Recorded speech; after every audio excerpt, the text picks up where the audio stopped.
Hello guys, how are you all doing? I'm back with another New World video today on some of the basic tips and tricks to get you started on launch, 10 to be exact.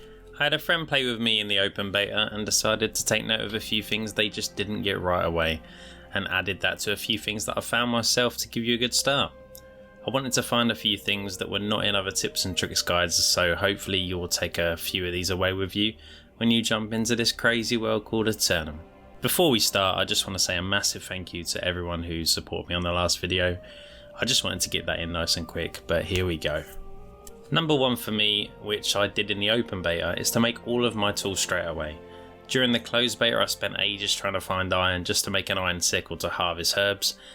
This wasted so much time and I could have just made a flint one straight from startup.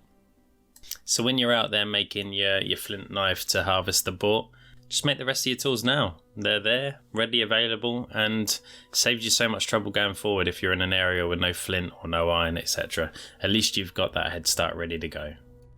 Number 2, search the stockpile chests amongst the ships when you're doing the early few quests.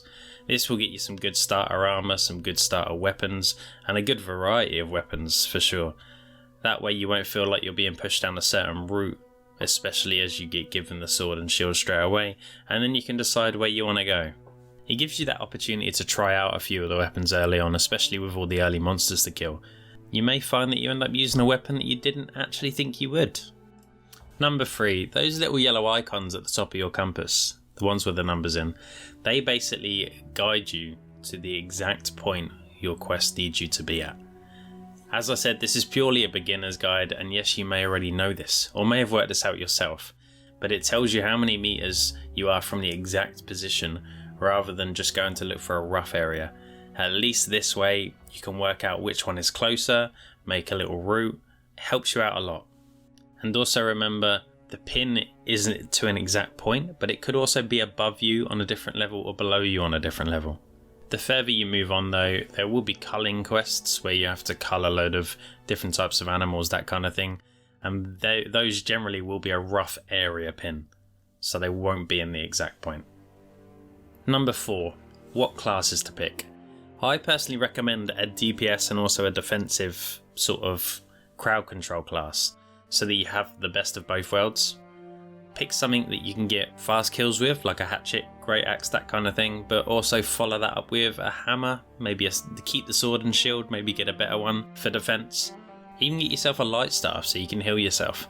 Early games shouldn't give you trouble, but it's more of a quality of life thing, being able to heal on the fly and also to defend from more damage so that you waste less resources at this early stage of the game. In the closed beta, healing helped me out a lot. I didn't really use any food until I was like level 30. Everything was just done with the life stuff. So it helped me out a lot and it made me understand a bit more of the game, especially as healing has such a big part to play. Number 5, when doing a quest in a small village and you're looking for those crates, we've all done them. They're annoying. Sometimes you run around and you literally can't find that last one. Well, wells count. Go up to a well, search it as if you're getting out water, and it counts as searching for a crate. I found this out randomly in the closed beta, and when my friend got stuck in a village missing one last crate, I asked if he searched the well, as he had been searching the same few houses for a while now, and boom, quest complete. Number 6. After you get to your settlement and you've done a few early quests, try and make those iron and steel tools as quick as possible. I know we mentioned earlier about the flint tools and getting them done straight away, but this will help collecting resources out and about so much quicker. It takes a few minutes when you get to your settlement just to run around, pick up a few resources and get these done, and it will drastically speed up your harvesting in the future, 2 to 3 times in some cases, which in turn not only collects faster resources, but you can also out harvest someone who is maybe trying to take a few of the resources in an area from you. Number 7, finding these resources can also be a bit of a pain early on as well. Even if you had played some of the beta before, you still may not know the area you're in. Try the resource section here, where you can see the designated areas on the map of where you are more likely to find a certain type of rock or tree, etc. You can also go and search for the New World map online. This gives you more of a detailed plan, so you can look for good areas and good routes to go on like a harvesting run to stock up or level your skills quicker and more efficiently. Are you starting launch with a friend?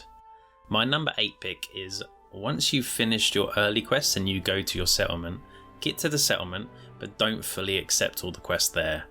When I started the closed beta, I started with someone and found it difficult to connect up with them, but after doing the same process on the open beta, I managed to travel to them quite easily, where I then spoke to everyone in the local town where they were, so then we continued on the same quest line relatively quickly. If you do plan on making your way to a friend, make sure you follow the paths. You will get killed trying to cut corners, especially of all the different types of like high level wolves, that kind of thing. You are going to get killed, so just follow the paths, take it easy, make sure you got some food on you, and you'll be fine. Number 9. Now, this one sounds like an easy one, but make sure you get a bag ASAP. This will help you a massive amount at the start of the game, due to the fact you can only carry 200 weight at first. I don't know about you, but if you've played the game already, you'll know that 200 can get filled up pretty quickly. After you've done a few faction quests, you can purchase, using your faction points, a minor rune of holding, which can be used to make the bag to create that extra space that you need. It helps a massive amount when you're out collecting resources, or even just in the town when you're going backwards and forwards after making a load of new armor or weaponry. If you don't want to do any of the faction quests at first, you can just simply buy one off the market. People will put them up, but expect them to be a bit costly at first. And last but not least, number 10. Now this will get used a few times at first, I can imagine, if you've just started the game, as I used it quite a lot in the beta. If you ever get stuck, there is an unstuck button. Yes, you do not need to wait and teleport out. Simply go up onto the top right here and you'll find your unstuck button. This will help you get out of the area that you're in specifically. It'll only move you a few meters to one side here and there, whether you're glitched in a wall, stuck under a bridge that you've fallen through, like I've been known to have got myself in a situation before. Now my friend really didn't need it because he'd kind of followed me around, but he did ask at one point whether you would have to recall to an inn if you got stuck, which is obviously like your free teleport, but that is on a cooldown of up to an hour. So if you go out within the first 10 minutes and you get stuck, well, you're waiting 50 minutes, but no, you don't have to do that. You are all good.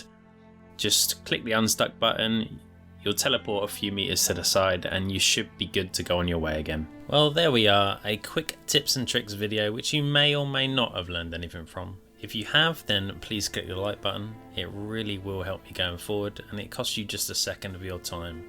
And if you would like to stick around for more New World content from launch, please hit that subscribe button. I once again want to thank everyone who has supported me in the last video. Until then, adios.